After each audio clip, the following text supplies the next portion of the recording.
காலகட்டங்களில் வீட்டில் இருக்கிறதே 4 பேர் தான். அந்த 4 பேரையே ஒன்று சேர்த்த முடியாமல் திணறிட்டு இருக்கிற வீட்டில், அதுலேயும் அந்த ஆண்ட்ராய்டு ஃபோன் அப்படின்னு ஒரு ஃபோன் வந்த பிறகு வீட்டில் பேச்சே கிடையாது. ஆளுக்கு ஒரு திசையில் நவகிரகங்களாட்ட உட்கார்ந்துட்டு ஆளுக்கு ஒரு திசையில் செல்ஃபோன் பார்த்துக்கிட்டு இருக்கிறாங்க. வீட்டில் 4 பேரை இணைக்கிறது கஷ்டம்.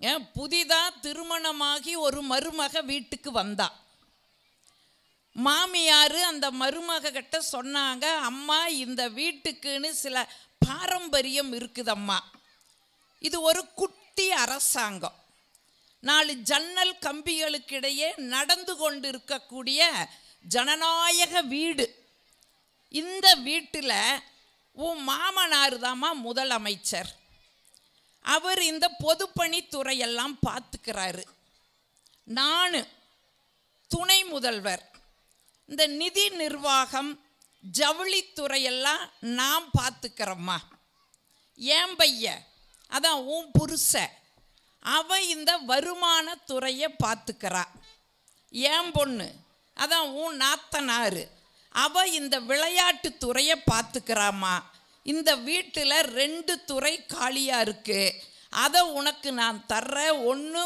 உணவுத்துறை, இன்னொன்று சுகாதாரத்துறைன்னுச்சு. அந்த அம்மா சொல்லுச்சு, அத்தை எனக்கு எதுக்குங்க அத்தை பெரிய பெரிய பொறுப்பெல்லாம், எல்லா பொறுப்புகளையும் நீங்களே பாருங்கத்த, நான் எதிர்க்கட்சி தலைவராக மட்டும் இருந்துக்கிறேங்கத்தேன்னுச்சு. ஏன், சின்ன பிரச்சனையினாலும் வெளிநடப்பு பண்ணுறதுக்கு தயாராக இருக்கிறாங்க.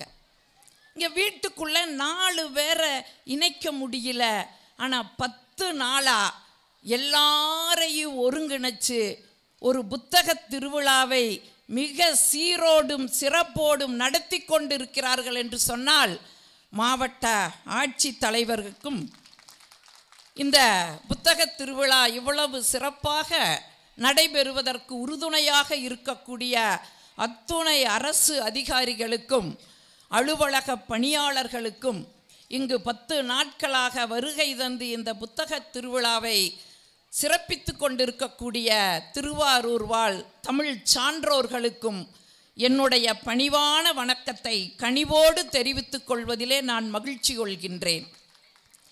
இன்னும் குறிப்பாக ஒன்று சொல்லணும் அப்படின்னா, நம்முடைய தமிழக அரசுக்கு சிறப்பான பாராட்டை நாம் அத்துணை பேரும் தெரிவிக்கணுங்க. ஏன்னு கேட்டால், ஒரு காலகட்டத்தில் சீனாவில் ஒரு மங்கோலிய மன்னன் அரசனாக வந்தான்.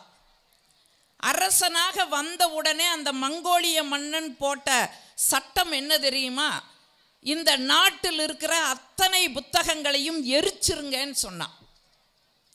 ஏன்னு கேட்டாங்க, புத்தகங்களை படித்து மக்கள் அறிவாளிகள் ஆகிவிடுவார்கள், அப்படி அறிவாளியாக இருக்கிற மக்களை நம்ம ஆட்சி செய்ய முடியாது, மக்கள் எப்பொழுதும் முட்டாளாக இருந்தால்தான் ஆட்சி செய்ய முடியும், அதனால் புத்தகங்களை எரிச்சிருங்க. நாங்கள் எரிச்சிட்டாங்க. புத்தகங்களை எரிச்சிட்டு எல்லாரும் கேட்டாங்க, சரி புத்தகங்களை படித்தா மக்கள் அறிவுடையவங்களாக மாறிடுவாங்க, அதனால் புத்தகத்தை எரிச்சிங்க.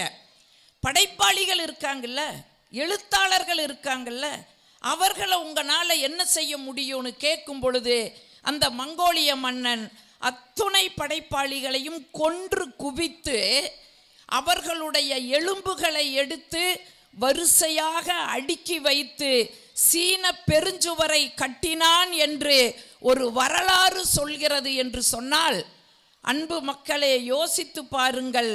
மக்கள் புத்தகங்களை படித்து அறிவாளிகள் ஆகிவிட்டால் அந்த நாட்டை ஆட்சி செய்யக்கூடாது என்று நினைத்த மன்னர்கள் மத்தியிலே மாவட்டங்கள் தோறும் ஆண்டுதோறும் புத்தக திருவிழாவை சீரோடும் சிறப்போடும் நடத்தி கொண்டிருக்கக்கூடிய நம்முடைய தமிழக அரசுக்கு நாம் அத்துணை பேரும் ஒரு பாராட்டை தெரிவிக்கின்ற வகையிலே ஒரு நல்ல உற்சாகமான கைதட்டை அவர்களுக்கு வழங்க வேண்டும் என்று இந்த நேரத்திலே நான் கேட்டுக்கொண்டு, ஒரு சின்ன சின்ன நிகழ்வாக இருந்தாலும் பாராட்டணுங்க. அது யார் செஞ்சா என்ன, யார் செஞ்சாலும் முதல்ல நம்ம பாராட்டணுங்க. ஏன்னா பெரிய பெரிய செயல்கள் எல்லாம் வெற்றியை தரும், சின்ன சின்ன பாராட்டுக்கள் தான் மகிழ்ச்சியை தரும். அது வீடாக இருக்கலாம், வேலை செய்கிற இடமா இருக்கலாம், பள்ளிக்கூடமாக இருக்கலாம், பொது இடமா இருக்கலாம். எங்கே இருந்தாலும் ஒரு ஒற்றை சொல் நன்று, சிறப்பு. இப்போ இவ்வளவு குழந்தைங்க சிறப்பாக தன்னுடைய திறமைகளை வெளிப்படுத்தினாங்க. நம்முடைய மாவட்ட ஆட்சியர், சட்டமன்ற உறுப்பினர் இவங்கெல்லாம் வந்து இங்கே பாராட்டு பண்ணினாங்க. வாழ்நாள்லேயே அந்த பிள்ளைகள் அதை மறப்பாங்களா? வாழ்நாள்லேயே அதை அவங்க மறப்பாங்களா? யோசிச்சு பாருங்க. ஆக சின்ன சின்ன பாராட்டில் தாங்க வாழ்க்கையினுடைய வெற்றி இருக்குது. அதனால தான் கவிஞர் எழுதினார், சின்னஞ்சிறு கூட்டுக்குள்ளே சொர்க்கம் இருக்கு, சின்ன சின்ன அன்பில் தானே ஜீவன் இன்னும் இருக்கு, பட்டாம்பூச்சி கூட்டத்திற்கு பட்டா எதற்கு. அட இப்போ காசுவனம் என்னத்துக்குன்னு ஒரு பாட்டு வரும். நீங்கள் யோசிச்சு பாருங்க. ஒரு சின்ன சின்ன பாராட்டில் ஒரு வாழ்க்கையினுடைய வெற்றியை நம்ம தீர்மானிக்கிறோம்னா, அது வீடாக இருந்தாலும் சரி, வெளியில் இருந்தாலும் சரி. இப்போ நிறைய பேர் குடும்ப சகிதமாக உட்காந்துருக்குறீங்க. நான் ஒன்று சொல்கிறேன், வீட்டில் மனைவி சமையல் சுவையாக இருக்குதோ இல்லையோ ஒரு பாராட்டு பத்திரம் வாசியுங்களே. அந்த அம்மாவுக்கு எவ்வளோ மகிழ்ச்சியாக இருக்குன்னு தெரியுமா? நல்லா இருக்குதோ இல்லையோ, நல்லா இருக்குது அப்படின்னு ஒரு பாராட்டு பத்திரம் வாசியுங்களே. ஏன் எங்கூட பேசுகிற ஒரு பேச்சாளர், அவங்க துணைவி எனக்கு ஃபோன் பண்ணி சொன்னாங்க, நல்லாதாக்கா மேடையில் பேசுகிறாரு, ஆனால் வீட்டுக்கு வந்தால் என் சமையலை பாராட்டுறதே இல்லைக்கான்னு சொன்னாங்க. நான் அந்த தம்பிகிட்ட சொன்னேன், ஏன் தம்பி ஒரு வார்த்தை தான் நல்லா இருக்குதுன்னு சொன்னால் என்ன, சொல்ல வேண்டியது தானேன்னு. அன்னைக்கு நிகழ்ச்சியை முடிச்சுட்டு போனவர் சாப்பிடும்போது அந்த அம்மா குழம்பு ஊத்துச்சு. உடனே அவர் சொன்னார், நான் சொன்னது ஞாபகம் வந்துடுது, ஆஹா குழம்பு ரொம்ப சுவையாக இருக்குது, குழம்பு செஞ்ச கைக்கு வளையல் போடணும்னாரு. அடுத்து அந்த அம்மா ரசத்தை ஊத்துச்சு, ஆஹா அருமை அருமை அருமை, ரசம் செஞ்ச கைக்கு மோதிரம் போடணும்னாரு. அந்த அம்மா ஓன்னு அழுதுச்சு. உடனே அந்த அம்மா கேட்டுச்சு, தம்பி கேட்டாரு, ஏம்மா சாந்தாமணி அக்கா பாராட்ட சொல்லுச்சு, நான் பாராட்டினேன், ஏம்மா அழுகிறேன். அதுக்கு அந்த அம்மா சொல்லுச்சு, என்னைக்கும் இல்லாமல் இன்னைக்கு எனக்கு உடம்புக்கு சரியில்லைங்களா, அதனால் பக்கத்து வீட்டில் போய் குழம்பு ரசமும் கடன் வாங்கி வச்ச, நீங்கள் அந்த கைக்கு வளையல் போடுற, அந்த கைக்கு மோதிரம் போடுறீங்கன்னு சொல்கிறீங்களே அப்படின்னு அந்த அம்மா அழுதுச்சு. ஏன் நமக்கு தெரியுமில்ல நம்ம வீட்டுகளில் எப்படி இருக்குது என்னன்னு. இதை விட இன்னொன்று என்ன தெரியுங்களா, பாராட்ட தவறுனா அதுலேயும் சிக்கல் வரும்.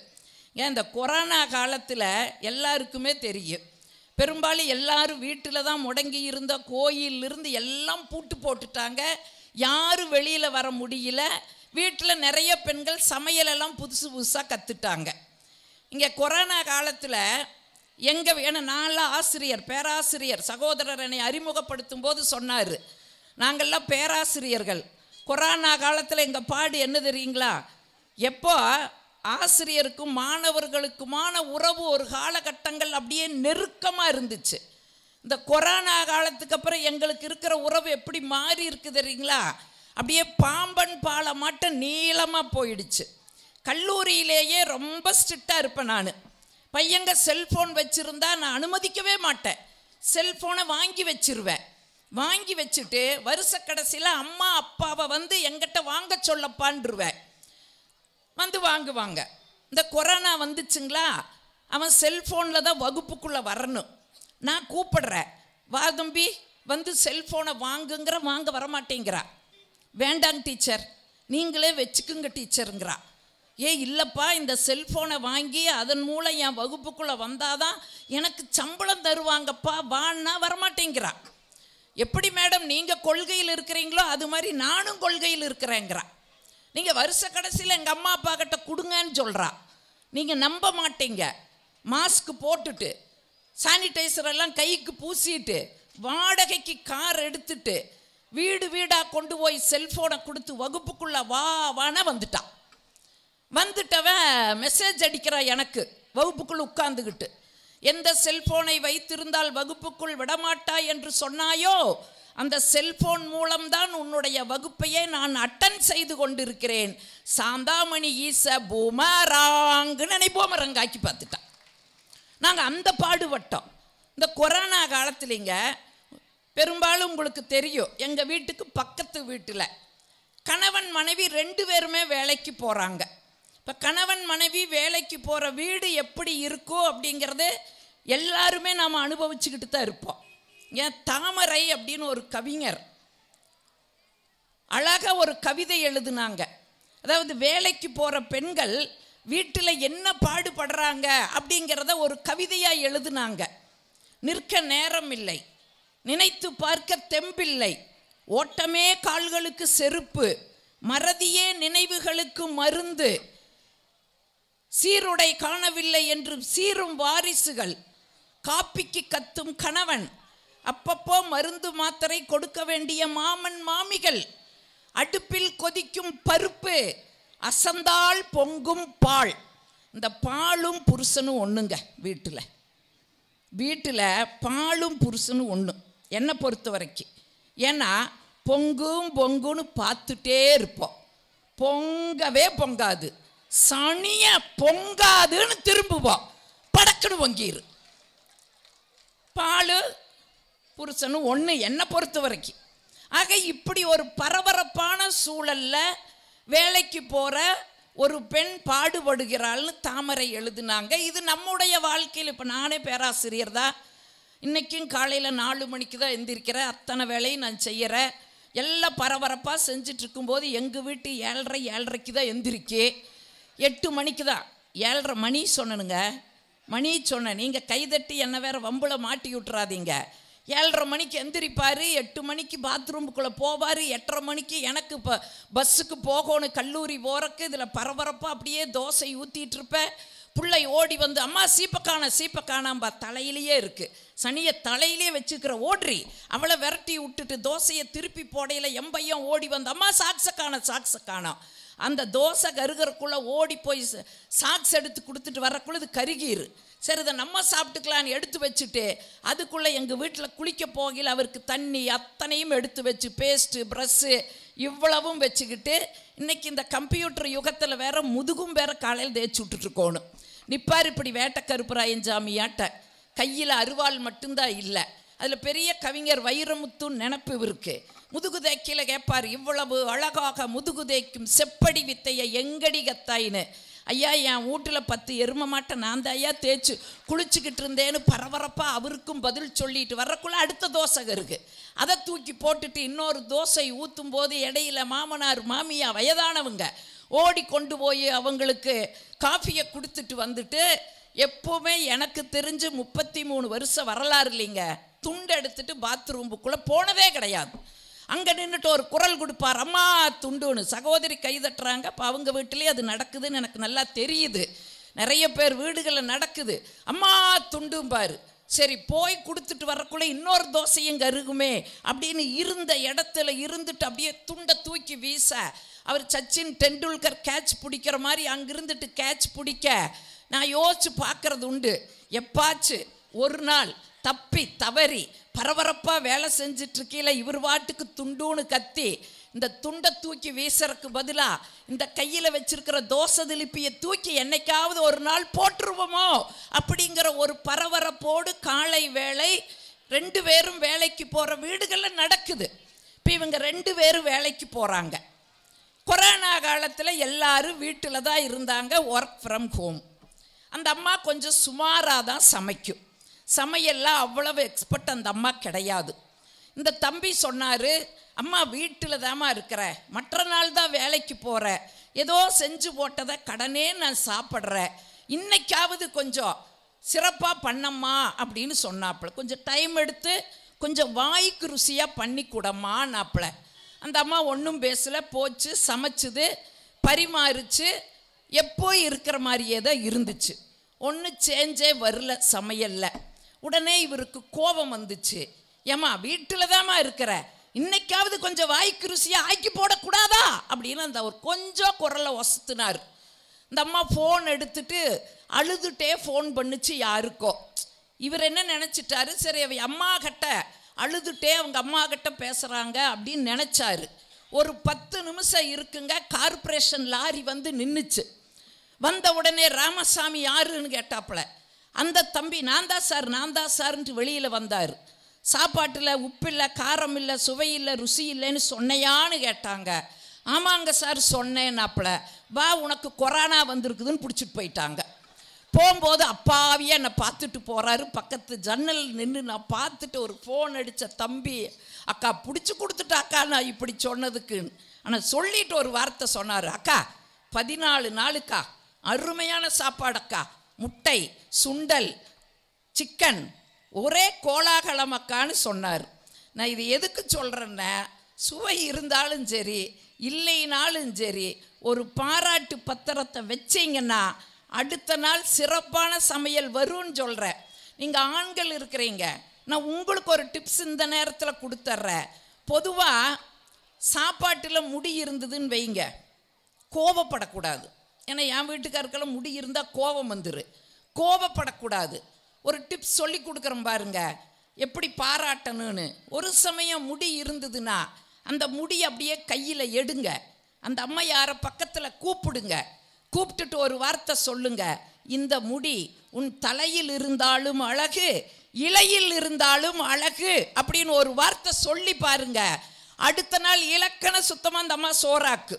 ஏன் நேத்தே இவர் கவிதை பாடினாரு, இன்னைக்கும் கவிதையை பாடுவார். எதுக்கு அந்த வாய்ப்புன்னு இலக்கண சுத்தமாக சமைக்கும். அதை விட்டுட்டு என்ன இளவு எல்லாம் முடியெல்லாம் போட்டு சமைச்சிருக்கிறேன்னு கோபப்பட்டா அந்த அம்மா பதில் வரு, ஆமாம் நீங்கள் தானே தினம் சொல்கிறீங்க சமையலில் ஒரு சேஞ்சு வேணும், சமையலில் ஒரு சேஞ்சு வேணும்னு கேட்குறீங்கள, சேஞ்சாக இருக்கட்டுன்னு தான் போட்டாக்குனேன்னு பதில் வரு. நாம் எதை கொடுக்குறோமோ அதுதாங்க நமக்கு திருப்பி கிடைக்கும். எதை விதைக்கிறோமோ அதைத்தான் நம்ம அறுவடை செய்வோம். நீங்கள் அக்பர் பீர்பால் கதை படிச்சிருப்பீங்க. படிக்கலைன்னா இங்கெல்லாம் நிறைய புத்தகங்கள் இருக்குது, வாங்கி வாய்ப்பு இருக்கும்போது படித்து பாருங்க. அக்பர் பீர்பால் 2 பேரும் பேசிக்கிட்டு இருப்பாங்க. பேசிக்கிட்டு இருக்கையில அக்பர் சொல்லுவார், ஏன் அக்பர் இந்து மதத்தில் ஒன்று சொல்கிறாங்க, எதை நம்ம தர்றோமோ அது அப்படியே திருப்பி கிடைக்கும் அப்படின்னு சொல்கிறாங்க, அது உண்மையா அப்படின்னு கேட்குறாரு. பீர்பாலும் ஆமாங்க அரசே, எதை கொடுக்குறோமோ அது உடனே திருப்பி கிடைக்கும் அப்படின்னு சொல்கிறாரு. உண்மையாகவா? உண்மைதாங்க அரசே. பேச பேச அக்பர் என்ன பண்ணுவார், பீர்பால் கன்னத்தில் பலார்னு ஒரு அறை விட்டுருவார். அறை விட்ட பிறகு இவர் கேட்பார், பீர்பால் எது கொடுத்தாலும் திருப்பி கிடைக்குன்னு சொன்னீங்களே, இப்போ இது திருப்பி எனக்கு கிடைக்குமான்னு கேட்டார். அடிக்க முடியுமா? அவர் அரசர், அரசரை திருப்பி அடிக்க முடியுமா? பீர்பால் ஒன்றும் சொல்லலை, சிரிச்சுட்டே வெளியில் வந்தார். எதிர்த்தாப்படி ஒரு வீரன் வந்தா, அந்த வீரங்கன்னத்தில் பலார்னு ஒரு அறை பீர்பால் விட்டார். அரைஞ்சிட்டு ஒரு வார்த்தை சொன்னார், இன்னைக்கு அரசர் இந்த விளையாட்டை தொடங்கி வச்சிருக்கிறார், யாரை முதல் பார்க்குறீங்களோ அவங்க கன்னத்தில் பலார்னு ஒரு அறை விடுங்கன்னு சொல்லிட்டு பீர்பால் போயிட்டார். அந்த வீரன் இன்னொருத்தனை பார்த்தா, இப்படி அன்னைக்கு பொழுதுக்கும் இதே தான். மாலையில் அரசாங்க அலுவலகத்தையெல்லாம் பணிகளை முடிச்சுட்டு அக்பர் அந்த புறத்துக்குள்ளே போனார். மகாராணி எதிர்த்து அப்படி வந்தாங்க. வந்தவங்க அக்பரோட கன்னத்தில் பலார்னு ஒரு அறை விட்டுட்டாங்க. அக்பருக்கு பொறிகலங்கி போச்சு. அடி 4 அடி சாதாரண அடியில், ஒரு அடியிலேயே அப்படியே பொறிகலங்கி போச்சு. என்னமான்னு கேட்டார். அப்போ அந்த மகாராணி சொன்னாங்க, இப்போதாங்க தலைமை வேலைக்காரி வந்து உன்னை சொல்லிட்டு ஒரு அறை விட்டா என் கன்னத்தில், இன்னைக்கு யாரோ இந்த விளையாட்டை தொடங்கி வச்சாங்களாமா காலையில், அதை சொல்லிட்டு என் கன்னத்தில் ஒரு அறை விட்டா, உங்களை பார்த்தா உங்களுக்கு ஒரு அறை விட்டுட்டேன்னா. அடுத்த நாள் வந்து அக்பர் ஒத்துட்டாரு, பீர்பால் நான் ஏற்றுக்கொள்கிறேன், நாம் எதை தருகிறோமோ அது நமக்கு திரும்ப கிடைக்கும் அப்படிங்கிறத எனக்கு நீங்கள் புரிய வச்சிட்டீங்கன்னு சொன்னார். அது மாதிரி தாங்க, நாம் எதை தருகிறோமோ அதுதாங்க நமக்கு கிடைக்கும். இன்னொன்று ஞாபகம் வச்சுக்குங்க, எதுவுமே நம்ம வந்து விலகி போக முடியாது. ஏன்னா நம்ம வாழ்க்கையோடு இணைந்து பயணப்பட்டு இருக்கும்போது அதிலிருந்து ஒரு பொழுதும் நம்மால் விலகி வர முடியாது. ஏன் ஒரு கல்யாணமான புதிதில் 91வது நாள், நான் சொல்கிறது புரியும்னு நினைக்கிறேன், 91வது நாள் புதிதாக கல்யாணமான தம்பதியில் 91வது நாள் அந்த அம்மா சமையல் பண்ணி கொண்டு வந்து கணவனுக்கு பரிமாறிச்சு உப்புமா. கணவன் பதறாரு, அம்மா எனக்கு உப்புமாவே பிடிக்காதம்மா, எப்படிம்மா உப்புமாவை செஞ்சு போட்டிருக்கிற, சொல்லலையா உனக்கு, கல்யாணத்துக்கு முன்னாடியே நான் சொன்னனே எனக்கு உப்புமா பிடிக்காதுன்னு சொன்னனே, உப்புமாவை செஞ்சு போட்டிருக்கிறையான்ச்சு. அந்த அம்மா சொல்லிச்சு, 90 நாளாக உப்புமாதாயா செஞ்சு போட்ட, உனக்கு தெரியலையான்ச்சு. ஏன்னா அவருக்கு அந்த மோகம் கண்ணை மறைச்சிருக்குது, சாப்பிட்டது உப்புமானு கூட தெரியல. அப்படியா 90 நாள் உப்புமா? ஆமாம், 90 நாள் உப்புமா தான் போட்டேன், இன்னைக்கு 91வது நாள் அதைத்தான் போட்டேன்னு. இவருக்கு கஷ்டமாக போச்சு. அப்படியா, உனக்கு வேறு சமையல் தெரியாது? நான் படித்த பட்டப்படிப்பில் எந்த சமையலும் இல்லை. சரி, அப்போ ஒன்று பண்ணு, 5 ஸ்டார் ஹோட்டலுக்கு கூட்டிகிட்டு போகிறேன். அங்கே போனால் விதவிதமாக டிஷ் இருக்குது, அதை பார்த்துட்டு வந்து நீ இங்கே சமைச்சு போடணும் அப்படின்னு சொல்லி கூட்டிகிட்டு போனார் 5 ஸ்டார் ஹோட்டலுக்கு. அந்த அம்மாவும் சரின்னு போயிடுச்சு. இதில் என்ன ஒரு மிகச்சிறப்புனா, நம்மளுக்கு ஆங்கிலம் தெரியாது, ஆனால் அதை தெரியாதுன்னு மறைச்சி தான் கல்யாணம் பண்ணியிருக்காரு. அந்த 5 ஸ்டார் ஹோட்டலுக்கு போனதையும் ஒரு மெனு கார்டை கொண்டு வந்து கொடுத்தாங்க. மற்ற ஹோட்டல்னால் என்ன சார் வேணும்னு கேட்பாங்க, என்ன இருக்குதுன்னு கேட்போம், உடனே அவங்க வந்து இது இருக்குதும்பாங்க, நம்ம ஆர்டர் கொடுப்போம். 5 ஸ்டார் ஹோட்டலில் கேட்குறக்கு ஆள் இல்லை. அந்த மெனு கார்டை கொண்டு வந்து கொடுத்தாங்க. நம்மால் அதை வாங்கி அப்படியே பார்த்தாரு, எல்லாம் ஆங்கிலத்தில் இருந்துச்சு. நமக்கு ஆங்கிலம் தெரியலங்கிறது மனைவிக்கு தெரியக்கூடாது. என்ன செய்யறது, எதை செலக்ட் பண்ணுறது அப்படின்னு பார்த்துட்டே இருந்தார்.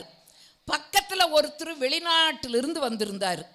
சரி, வெளிநாட்டிலிருந்து வந்திருக்கிறவர் கட்டாயம் ஏதாச்சும் ஒரு நல்ல இதைத்தான் அவர் சொல்லுவாருன்னு அப்படியே எதிர்பார்த்துட்டு இவர் உட்கார்ந்துட்டு இருந்தார்.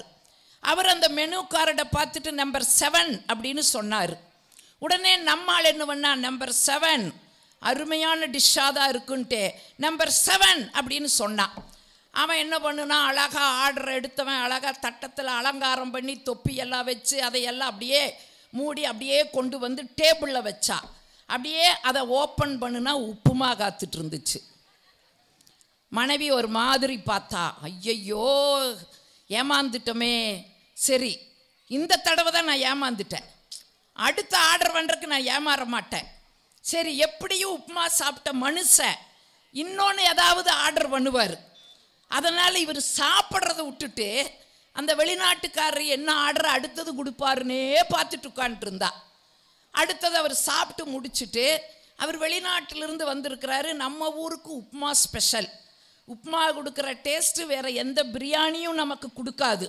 அதனால் அவருக்கு ரொம்ப உப்புமா டேஸ்ட்டாக இருந்ததுனால என்ன பண்ணினார், அந்த சர்வர்கிட்ட ரிப்பீட் அப்படின்னாரு. உடனே நம்மால் என்ன நினச்சா, ரிப்பீட் அப்படின்னு ஒரு பலகாரம் இருக்குதுன்னு நினச்சிட்டா. அவனுக்கு ரிப்பீட் அப்படின்னா மறுபடின்னு அவனுக்கு தெரியல.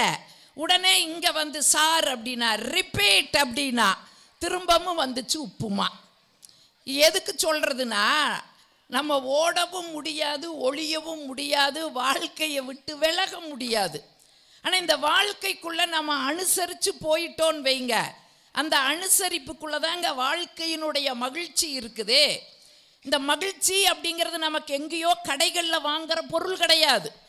நம்ம கோடி கோடியாக காசை கொடுத்து எந்த பொருளை வேணாலும் நம்மளால் வாங்க முடியும். ஆனால் வாழ்க்கையினுடைய மகிழ்ச்சி ஒரு பொழுதும் கடையில் விற்கக்கூடிய சரக்கு அல்ல. அப்போ எங்கே இருக்குதுங்க இந்த மகிழ்ச்சி? நீங்கள் வெளிநாடுகளில் என்ன ஆச்சரியம் தெரியுமா, 5 நாள் வேலை செய்வா, 2 நாள் லட்சக்கணக்காக பணம் கொடுத்தாலும் போய் வேலை செய்ய மாட்டா. ஏன்?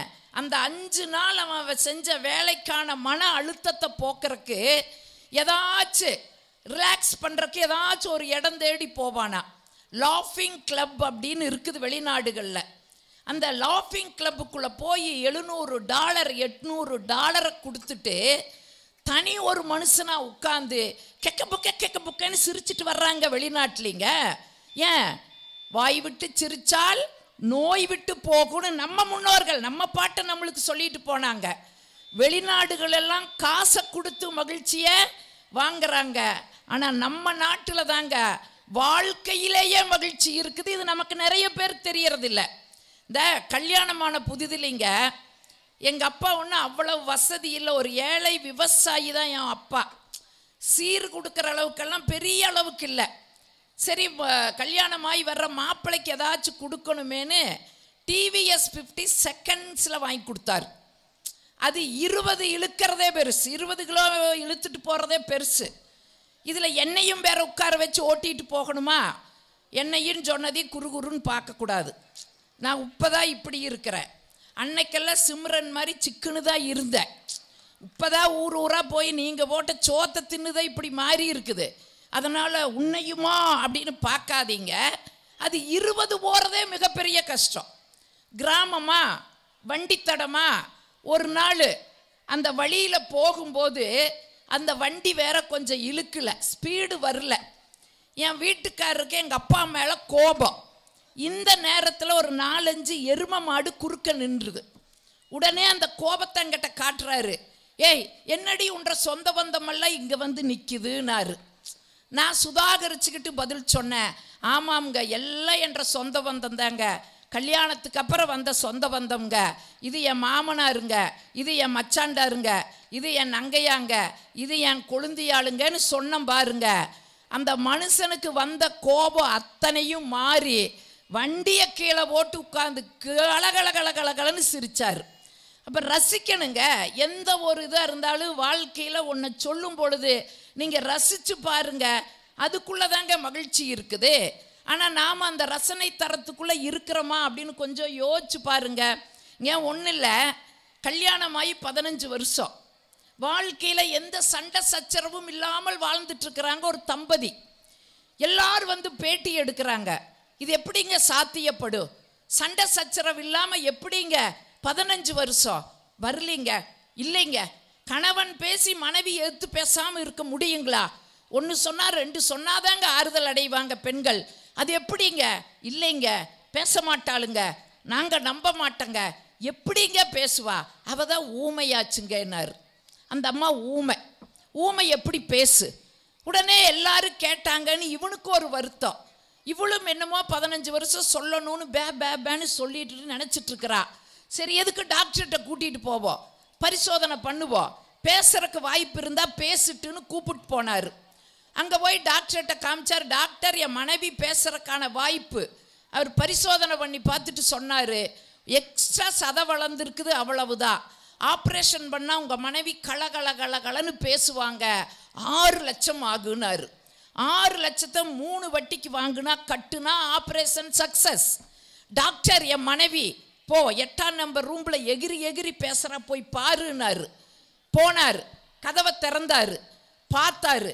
15 வருஷம் பேசாததை அந்த அம்மா 10 நிமிஷத்தில் பேசி முடிச்சுது. வாழ்க்கையில் உன்னை கட்டி நான் என்ன சுகத்தை கண்ட, நகையுண்டா நட்டுண்டா, இருந்து பெத்தவங்க என்னை கொண்டு வந்து பாலுங்கணத்தில் தள்ளின்னு இந்த அம்மா பேசிச்சு. கதவை அடைச்சாரு, திரும்பி வந்தார். வந்துட்டு சொன்னார், டாக்டர் 6 வட்டிக்கு வேணாலும் வாங்கி கட்டுறேன் டாக்டர், அவளை மறுபடியும் ஊமையாக்குங்க டாக்டர்னு. சட்டமன்ற உறுப்பினர் கைதட்டுறாரு. அனுபவம் போல் இருக்குது, பலமாக அவர் தான் கைதட்டுறாரு. மறுபடியும் அவளை ஊமையாக்குங்க டாக்டர்னு. இப்போ டாக்டருக்கு கோபம் வந்துச்சு. ஏண்டா, வேணும்னா திறக்கிறக்கு, வேண்டான்னா அடைக்கிறக்கு, இது என்ன வாய்க்கா வரப்பாடா? ஒரு 50,000 கட்டுற உன்னை நான் ஜெவிடாக்கி விட்டுறேன்னாரு. இப்போ இதிலிருந்து என்ன சொல்ல வர்ற அப்படின்னு நீங்கள் கேள்வி கேட்கலாம். இதுதாங்க வாழ்க்கையினுடைய சூட்சமம். இந்த பாராட்டு தாங்க வெற்றி. ஒன்றும் இல்லைங்க, வீட்டில் ஒருத்தர் பேசும்போது இன்னொருத்தர் வாயிருந்தும் ஊமையாய், காதிருந்தும் செவிடர்களாக இருந்து பாருங்க. கணவன் பேசும்போது மனைவி அமைதியாகவும், மனைவி பேசும்போது கணவன் அமைதியாக இருந்து பாருங்க. இன்னும் புரிகிற மாதிரி சொல்லிட்டா, கோயிலுக்கு போகிறீங்களா, ஓம் ஓமுன்னு சொல்லுங்க. வீட்டுக்கு வர்றீங்களா, ஆம் ஆமுன்னு சொல்லுங்க. இதுக்குள்ளதாங்க மகிழ்ச்சியே இருக்குது. மகிழ்ச்சியினுடைய மந்திரமே இங்கே தானே இருக்குது. இதை நாம் தொலைச்சிட்டு அதை எப்படி நீ 1 சொன்னா நான் 2 சொன்னாதான் எனக்கு ஆறுதல்னு நின்னா அது குடும்பமாக இருக்காது, குத்துச்சண்டை களமாக இருக்குது. இப்போ தெரியுதுங்களா பிரச்சனைகள் எங்கிருந்து ஆரம்பிக்குது, எது காரணம்னு? எப்பவுமே ஒருத்தருக்கு ஒருத்தர் பாராட்டுங்க. நாங்கள் சமீபத்தில் என்னுடைய ஆசான், என்னுடைய ஞானகுரு ஐயா சுகிசிவம் அவர்கள் வாழ்வியல் பயிலரங்கம்னு ஒன்று கோயம்புத்தூரில் நடத்தினார். அதாவது வாழ்க்கையில் குடும்பத்தில் நம்ம எப்படி ஜெயிக்கணும் அப்படின்னு சொல்லி ஒரு பயிலரங்கம் நடத்தினார். அதில் உளவியல் மருத்துவர் ஒருத்தரை கூப்பிட்டு வந்தார். அந்த அம்மா சொல்லிச்சு பாருங்க, அந்த செய்தியை உங்ககிட்ட நான் சொல்கிறேன், முடிஞ்சால் அதை செஞ்சு பழகலாங்க எல்லாருமே. அந்த அம்மா சொல்லிச்சு பாருங்க, ஆண்களுடைய மூளைக்கும் பெண்களுடைய மூளைக்கும் வித்தியாசம் ஒரு படமாக போட்டு காமிச்சுது. ஆண்களுடைய மூளை எப்படி இருக்குதா, பெட்டி பெட்டியாக இருக்குது, பாக்ஸா. இப்போ வீட்டுக்குள்ளே இருக்கும் பொழுது வீட்டு ஞாபகம் மட்டும், அந்த பாக்ஸ் மட்டும்தான் ஓப்பன் ஆகுமா, வீட்டை மட்டும்தான் நினைப்பாராமா. வெளியில் போனால், ஆஃபீஸ்க்குள்ளே போனால் வீட்டு பாக்ஸு க்ளோஸ் ஆயிரு, ஆஃபீஸ் பாக்ஸ் மட்டும் ஓப்பன் ஆகும். அவர் எங்கெங்கே போகிறாரோ அங்கெல்லாம் அந்த பாக்ஸ் மட்டும் ஓப்பன் ஆகும், மற்றதெல்லாம் மறந்துடுவாராம். மறக்கிறதில்ல, அது க்ளோஸ் ஆயிருமா. நிறைய வீடுகளில் பாருங்கள், இன்னைக்கு கல்யாண நாளாக இருக்குது, வந்துடணுமா 6 மணிக்கே வந்துடணுமா அப்படின்னு சொல்லிட்டு நம்ம ஆள் போவார். அங்கே போனால் மறந்துடுவார். ஏன்? அந்த பாக்ஸ் க்ளோஸ் ஆயிரு, ஞாபகம் வராது. வீட்டுக்கு வந்தால் இந்த அம்மா ரெடியாகி உட்காந்துருக்கு, பார்த்த பிறகுதான் ஆஹா நம்ம கல்யாண நாளா. பெரும்பாலும் அதை மறக்கிறோமா இல்லையா? போன வாரம் எனக்கு கல்யாண நாளுங்க, போன வாரம் கல்யாண நாள் 35 வருஷம் ஆச்சு. என் வீட்டுக்காரர்கிட்ட கேட்டேன், 35 வருஷம் ஆச்சு மாமா, எப்படி கொண்டாடலான்னு கேட்டேன். அந்த மனுஷன் ஒத்த வார்த்தையில் பதில் சொன்னார் பாருங்க, 3.5 நிமிஷம் மௌன அஞ்சலி செலுத்தலாம் போன்ட்டார். 35 வருஷம் வாழ்க்கையை 3.5 நிமிஷத்தில் முடிச்சுட்டாரு. பெரும்பாலும் அவங்களுக்கு நினைவு இருக்காது. உடனே வீட்டுக்கு வந்த பிறகுதான் அந்த அம்மா தயாராகி இருக்கிறத பார்த்துட்டு சாரிம்மா சாரிம்மா மன்னிச்சுக்கோ மன்னிச்சுக்கோ அப்படின்னு சொல்லிட்டு அந்த அம்மா எனக்கு சரிம்மா கிளம்பு கிளம்பு இன்னும் டைம் இருக்குதும் பாரு. உடனே அந்த அம்மா வேணுன்னு வேண்டாம் நேரம் ஆயிடுச்சு அப்படின்ட்டு அந்த அம்மா மாட்டேன்னு சொல்லுமா. உடனே நம்மால் சரின்னு விட்டுருவார். அந்த அம்மா சொன்னது இதாங்க, அப்படியே அவங்க வேண்டான்னு சொன்னாலும் விடக்கூடாதான். இதுதாங்க வெற்றியின் ரகசியம்னு அந்த அம்மா சொல்லி கொடுத்தது. அப்படியே அந்த அம்மா வேண்டான்னு சொன்னாலும் அந்த அம்மா மனசுக்குள்ளே எதிர்பார்க்குமா, அவர் வந்து சமாதானம் பண்ணி இல்லைம்மா போகலாம் போகலான்னு அங்கே கூட்டிகிட்டு போகணும் அப்படிங்கிற எதிர்பார்ப்பு அந்த பெண்ணுக்குள்ளே இருக்குது. அதனால் நீங்கள் உடனே வேண்டான்னு சொன்னால் சரி போனது போன்னு விட்டுட்டு போகாதீங்க, எப்படியாவது அவங்கள வற்புறுத்தி கூப்பிட்டு போங்க. அப்படி இல்லையா தினந்தோறும் ஒரு சின்ன சின்ன ரோஜாப்பூ, ஒரு சாக்லேட்டு, இந்த மாதிரி சின்ன சின்ன அன்பை வெளிப்படுத்துகிற மாதிரி தினந்தோறும் பாராட்டிகிட்டு இருந்தீங்கன்னா அந்த வாழ்க்கை வெற்றி. சரி, பெண்கள் இதை எப்படி நினைவு வச்சுக்கிறாங்கன்னு பெண்கள் மூளைக்கு அந்த அம்மா போட்டு காமிச்சது பாருங்க. கலர் ஒயரு கண்ணா பின்னான்னு சுற்றி கடந்தா எப்படி இருக்கு, அந்த மாதிரி ஒன்றில் தொடங்குச்சுன்னா எல்லாம் சுற்றி சுற்றி கடைசியில் அந்த ஒன்றுலேயே வந்து நிற்பாங்க பெண்கள். இதனால தான் பெண்களுடைய மூளை அமைப்பும் ஆண்களுடைய மூளை அமைப்பு மாறுறதுனால தான் சிந்தனைகள் வேறு வேறாக இருக்குது. ஆனால் அந்த சிந்தனைகள் வேறாக இருந்தாலும் அதை நம்ம எப்படி சிறப்பாக்குறதுங்கிற அந்த சூட்சமத்தை தெரிஞ்சுக்கணும் அப்படின்னு அந்த அம்மா சொன்னாங்க. இங்கே சமாளிக்கணுங்க. எல்லாமே யாருக்குங்க பிரச்சனை இல்லாத வாழ்க்கை? எல்லாருக்கும் எல்லா வகையிலும் பிரச்சனைகள் உண்டு. பிரச்சனை இல்லாத வாழ்க்கை இல்லை. அதை நம்ம எப்படி சமாளிக்கிறதுங்கிற அந்த சமாளிப்பு தெரிஞ்சுதுன்னு வைங்க. பெரும்பாலும் இப்போ நான் கோயம்புத்தூர்லேருந்து வந்திருக்கிறேன், தனியாக தான் வந்திருக்கிறேன். நிறைய பேர் கேட்டாங்க, மேடம் உங்கள் கூட யாரும் வரலையான்னு. வரல. குறிப்பாக என் வீட்டில் அவரை நான் கூப்பிட்டே வர்றதில்லை. ஏன் கூப்பிட்டு வர்றதில்லை தெரியுங்களா? ஒரே ஒரு மேடைக்கு தான் அந்த மனுஷனை தப்பி தவறி கூப்பிட்டு வந்தேன். வந்த அமைப்பாளரெல்லாம் பார்த்துட்டு ஐயோ அக்கா வீட்டுக்காரரை கூப்பிட்டு வந்திருக்காங்கன்னு முன்னாடி கொண்டு வந்து உட்கார வச்சாங்க. சரி, அந்த மனுஷன் வந்திருக்கிறாரு, நாம் நல்ல வார்த்தைகள் 4 வார்த்தைகளை நல்லா பேசணும்னு திருக்குறளெல்லாம் எடுத்து பேசுகிற பெண்ணின் பெருந்தக்க யாவுல கற்பெனும் திண்மை உண்டாக பெறின்னு பேசிக்கிட்டு அதுக்கு விளக்கம் வேற கொடுக்குறேன். ஏன்னா 7:30 எனக்கு நாக்கில் வந்து நிற்கிது. என்ன சொல்கிற? வாழ்ந்தால் எப்படி வாழணும் தெரியுமா? வள்ளுவன் வாசுகி போல வாழ வேண்டும். எப்படி வாழ்ந்தார்கள் தெரியுமா? ஒரு நாள் வாசுகி கிணத்துல தண்ணி இறைச்சிட்டு இருந்தாங்க. வெளியில் போயிட்டு வந்த வள்ளுவர் வாசுகின்னு குரல் கொடுத்தாரு. இந்த அம்மா சேந்தர கைத்தையும் பானையும் விட்டுட்டு ஓடி வந்து என்னங்கன்னு கேட்டாப்புல தண்ணி வேணும்னு சொன்னார். அந்த அம்மா மோந்து கொடுத்துட்டு திரும்பி வந்து பார்த்தா எந்த இடத்திலே குடமும் பானையும் கைத்தையும் விட்டுச்சோ அந்த இடத்தில் அப்படியே நின்றது. வாழ்ந்தால் இப்படி கற்புடையவர்களாக வாழணும்னு பேசிட்டேன். எங்காலது ஹார்ட் டிஸ்கில் பதிவு பண்ண மாதிரி பதிவு பண்ணியிருக்கிறாரு எனக்கு தெரியாது. எங்கள் வீட்டிலையும் கிணறு இருக்குது, எங்கள் வீட்டிலையும் கயிறு பக்கெட்டு எல்லாம் இருக்குது. இன்னைக்கு வந்து பாருங்க. நான் ஒரு நாள் காலேஜ் போகிறக்கு பரபரன்னு வேலை செய்கிற இவர் மெயின் சுவிட்ச் ஆஃப் பண்ணுனது எனக்கு தெரியல. கரண்ட்டு போயிடுச்சாட்டு இருக்குது. வயசான மாமியாக இருக்குது, தண்ணி மோட்ரு போடாமல் விட்டுட்டோமே, 10 குடம் தண்ணியை சேர்ந்துலான்னு போய் சேர்ந்துற சாந்தினாரு. சாந்தினால அங்கே ஏதோ வில்லங்கம் வருதுன்னு அர்த்தம்.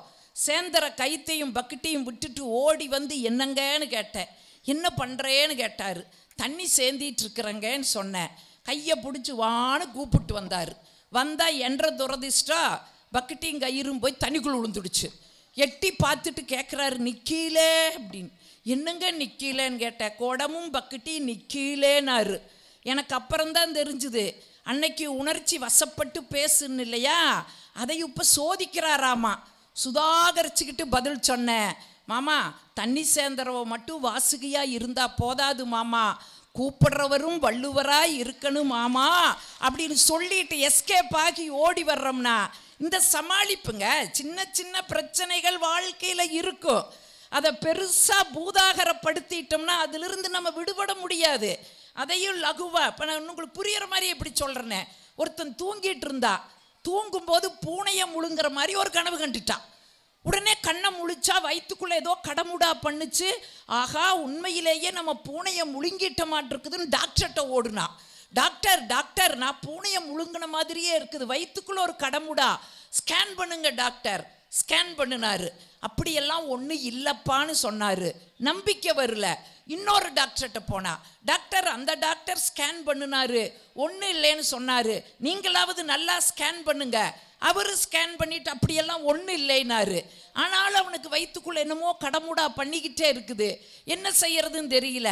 சரி பெரிய ஆஸ்பத்திரிக்கு போயிடலான்ட்டு, பெரிய ஆஸ்பத்திரி 2 இருக்குது நம்ம நாட்டில். ஏழைவாழை பார்க்குற பெரிய ஆஸ்பத்திரியும் இருக்குது, நான் அரசியல் சொல்ல 2 கோடிக்கு இட்லி திங்கிற பெரிய ஆஸ்பத்திரியும் இருக்குது.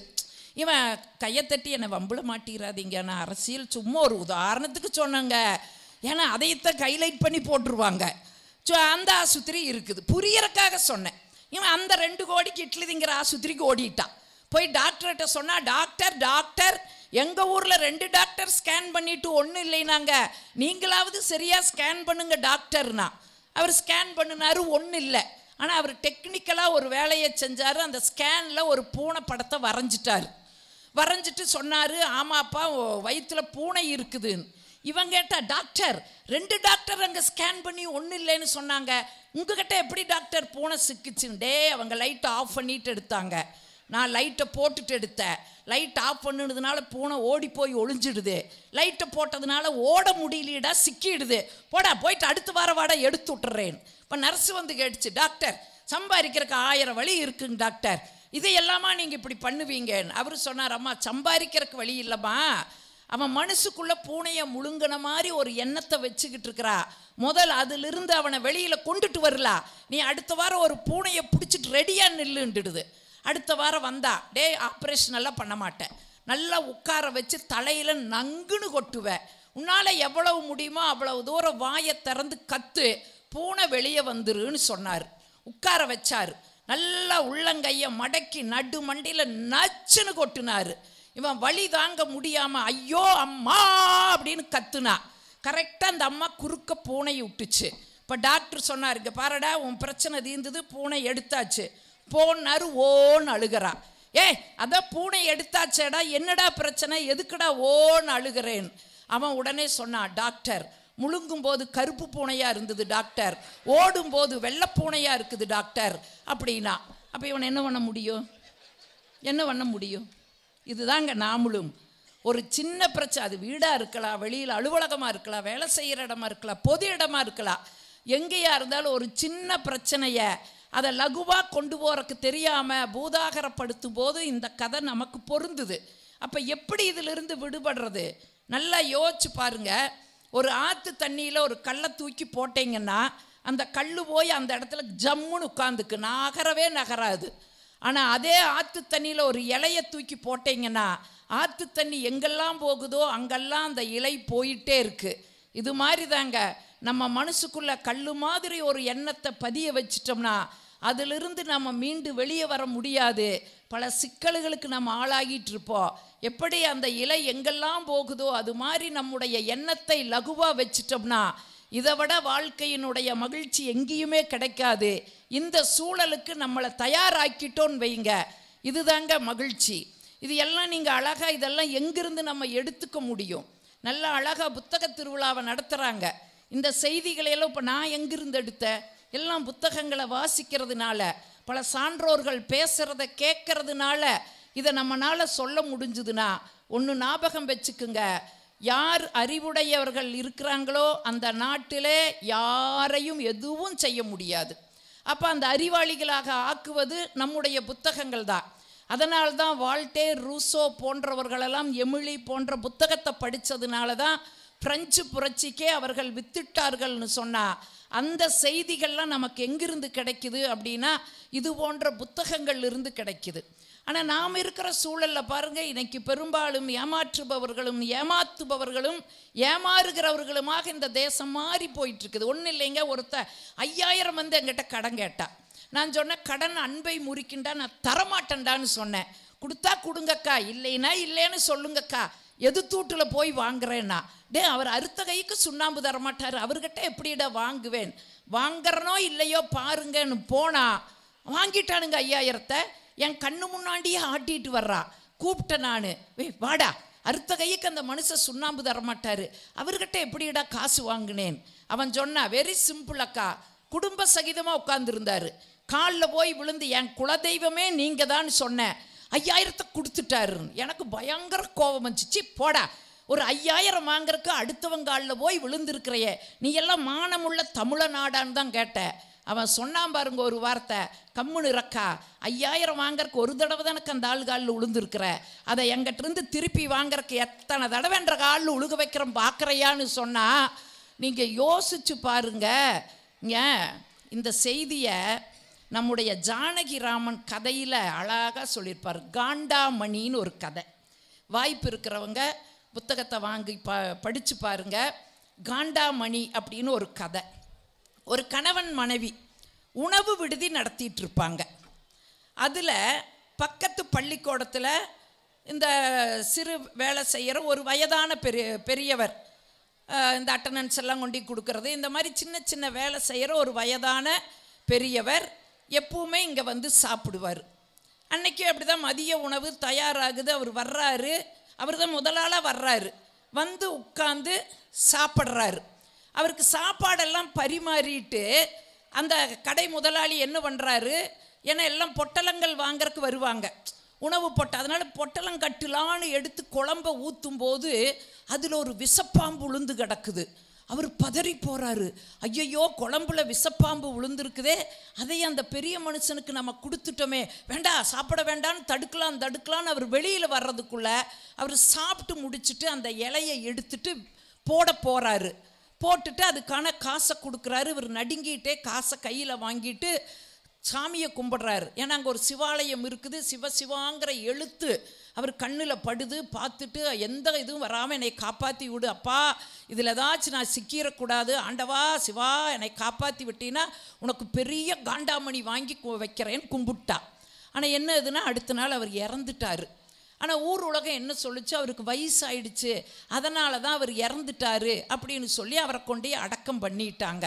இப்போ இவருக்கு என்னென்னா, ஆகா பெரிய குற்றத்திலேருந்து நாம் தப்பிச்சிட்டோம், ஒரு சமயம் கடைசியாக எங்கே சாப்பிட்டேன்னு தெரிஞ்சு உடல் கூறு பரிசோதனை பண்ணி அதில் இங்கே சாப்பிட்டதில் தான் விஷம்னு தெரிஞ்சிருந்தா நமக்கு குடும்பத்தோடு ஜெயிலுக்கு போகணுமே, நல்ல வேலை எந்த இதுவும் தெரியல, அதனால் இறைவனுக்கு காண்டாமணி வாங்கி வைக்கிறேன் அப்படின்னு கும்பிட்டாரு. காண்டாமணியை வாங்கிட்டு வந்து கோயிலில் கட்டிட்டார். தெரியும், காண்டாமணினா பெரிய மணி. நீங்கள் 3 வேளையும் அங்கே ஆழகால பூஜை நடத்தும்போது காலையில் அந்த காண்டாமணி டன்னுன்னு அடிக்கும்போது இந்த உணவு விடுதி நடத்துகிற ஒரு காதில் அந்த சத்தம் விழு. யார் யார் ஞாபகம் வருவாங்க தெரியுங்களா? அந்த பெரியவர் ஞாபகம் வரு, உணவு ஞாபகம் வரு, விஷப்பாம்பு ஞாபகம் வரு. அவர் அதிலிருந்து மீண்டதுக்குள்ளே மத்தியான பூஜை டன்னுன்னு திரும்ப அந்த நினைவு, அங்கே மணி அடிக்கிறப்பெல்லாம் அவருக்கு அந்த நினைவு வந்துக்கிட்டே இருக்கும். இந்த கதையை இப்படி முடிப்பார், குற்றங்களிலிருந்து நாம் தப்பித்து விடலாம், குற்ற உணர்ச்சியிலிருந்து ஒருபொழுதும் நம்மால் தப்பிக்க முடியாதுன்னு சொல்லி அந்த கதையை ஜானகிராமன் அவர்கள் முடிக்கிறாருன்னு சொன்னால், இது மாதிரி எத்தனையோ எழுத்துக்களுங்க, எத்தனையோ புத்தகங்கள் இந்த மண்ணில் புரட்சியை செஞ்சுருக்குது.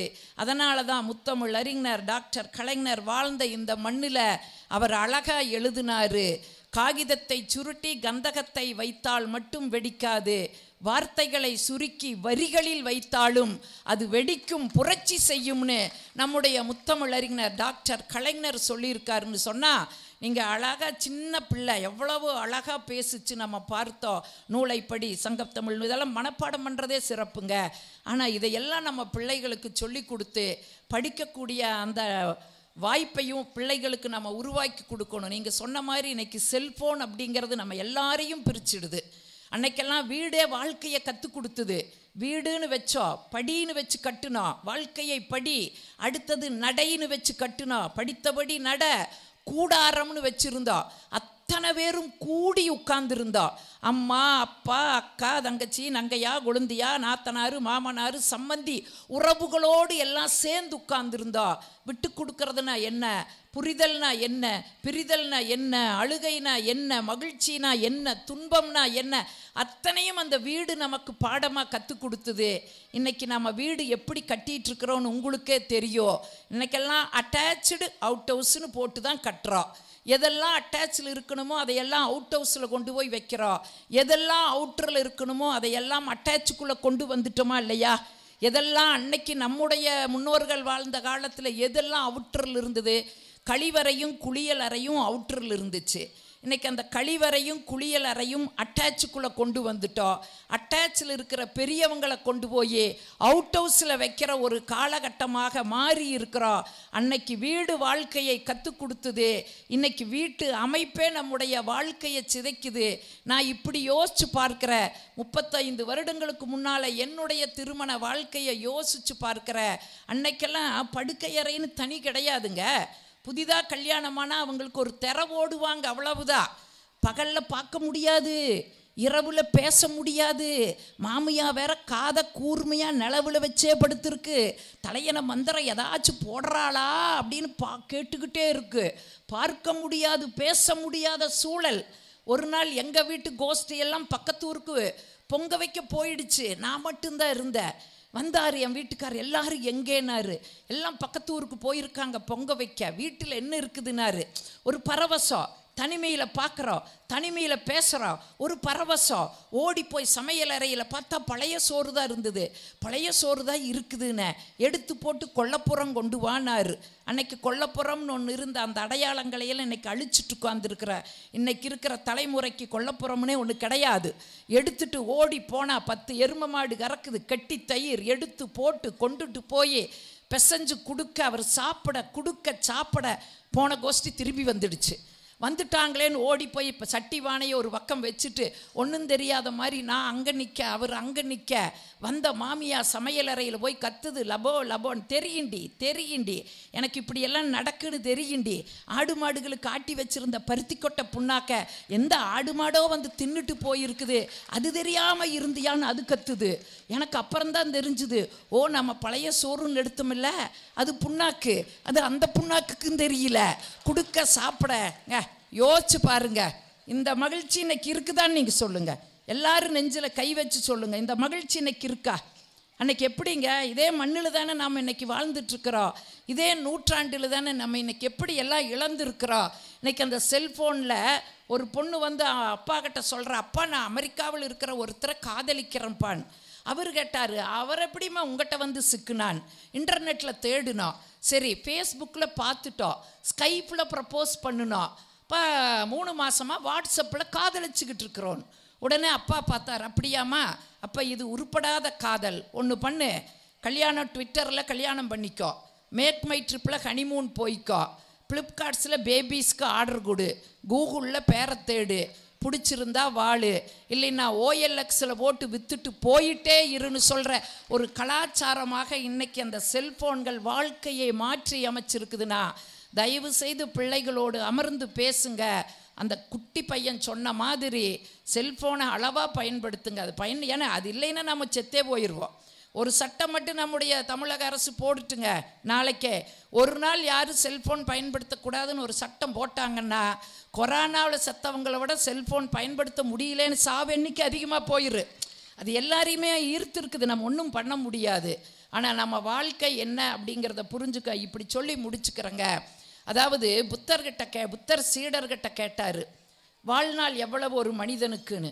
ஒரு சீடன் சொன்னால் 70 வருஷம்னா இல்லைனாரு, 60 வருஷம்னா இன்னொரு சீடன் இல்லைனாரு, 50 வருஷம்னா இன்னொரு சீடன் இல்லைனாரு. அப்போது சீடர்கள் கேட்டாங்க, ஒரு சாதாரண மனுஷன் ஒரு 50 வருடம் கூட வாழ மாட்டானான்னு கேட்கும்போது புத்தர் சொன்னார், இல்லை, ஒரு நொடி பொழுதுதான் வாழ்க்கைனாரு. ஒரு நொடி பொழுதுனா ஒரு நொடி பொழுது இல்லை, ஒவ்வொரு நொடியும் நம்ம வாழ்கிறோம் பாருங்க. ஒவ்வொரு நொடியும் நம்ம அர்ப்பணிப்போடு வாழுகிறோம் இல்லையா? அதுதாங்க வாழ்க்கை. ஆனால் இந்த வாழ்க்கை எப்படி தொடங்கி எப்படி முடியுது கொஞ்சம் கூர்ந்து கவனிச்சிங்கன்னா நமக்கு என்னன்னு தெரிஞ்சிரு. ஒரு நாள் நிலத்தை கிழிச்சு கீறிட்டு ஒரு புழு வெளியில் வருது. புழு வாழ்க்கையில் மகிழ்ச்சியாக இருக்குது. ஒரு நாள் அந்த புழுவை ஒரு பூச்சி சாப்பிடுது. பூச்சி மகிழ்ச்சியாக இருக்குது. கொஞ்ச நாளில் அந்த பூச்சியை வண்டு சாப்பிடுது. வண்டு மகிழ்ச்சியாக இருக்குது. ஒரு நாள் வண்டை தவளை சாப்பிடுது. தவளை மகிழ்ச்சியாக இருக்குது. கொஞ்ச நாளில் தவளை நுணலும் தன் வாயால் கெடும்னு பாம்புக்கு இரையாகுது. பாம்பு மகிழ்ச்சியாக இருக்குது. ஒரு நாள் கழுகு அப்படியே உயரமாக பறந்துட்டு இருந்த அந்த கழுகு கீழே பார்த்துது. அந்த பாம்பு ஊர்ந்துட்டு இருந்தது. ஒரு நூடுல்ஸ் மாதிரி அது கண்ணுக்கு பட்டுச்சு. வந்துச்சு, கொத்துச்சு, சாப்பிட்டுச்சு. கழுகு கொஞ்ச நாள் மகிழ்ச்சியாக இருந்தது. ஒரு நாள் அந்த கழுகை வேடன் ஒருத்தன் வேட்டையாடினா. வேட்டையாடி கொண்டு வந்து மனைவி கிட்ட கொடுத்துட்டு கழுகு 65 செஞ்சு கொடுனா. செஞ்சு கொடுத்தா, சாப்பிட்டா. வேடன் கொஞ்ச நாள் மகிழ்ச்சியாக இருந்தா. கொஞ்ச நாள் கழித்து வேடன் செத்தா. வேடனை கொண்டு போய் மண்ணில் புதைச்சாங்க. கொஞ்ச நாள் கழித்து அந்த மண்ணை கீறிட்டு புழு வந்தது. இதுதாங்க நம்முடைய வாழ்க்கை. புழுவில் தொடங்கி புழுவில் முடிகிற வாழ்க்கைக்குள்ளே தான் நாம் என்னமோ 100 வருஷத்துக்கு மேலே வாழ்ந்து தேடுன அத்தனையும் நம்ம சுமந்துக்கிட்டு கொண்டுட்டு போகிற மாதிரி மனிதர்களை மதிக்காமல், உறவுகளை மதிக்காமல் நம்ம ஓடோடுன்னு ஓடிட்டுருக்கிறோம். அதனால தான் அலெக்சாண்டர் ஒன்று நமக்கு சொன்னார். உலகத்தையே தன் நிழலின் கீழ் கொண்டு வர வேண்டும் என்று நினைத்த அலெக்சாண்டரும் கூட ஒரு செய்தியை நமக்கு சொல்லிட்டு போனார். சாகும் பொழுது மருத்துவரெல்லாம் என்னுடன் வர வேண்டும். பாடையிலே என்னுடைய உடலை எடுத்து செல்லும்போது நான் தேடிய பொன்னும் பொருளையும் என் மேலே வீசிட்டு வரணும். என் கையை 2ஐயும் விரிச்சு வண்ணம் வச்சுட்டு போகணும்னாரு. எதுக்குன்னு கேட்கும் பொழுது, உயிரை காக்கக்கூடிய மருத்துவரும் கூட போகின்ற உயிரை தடுக்க முடியாது.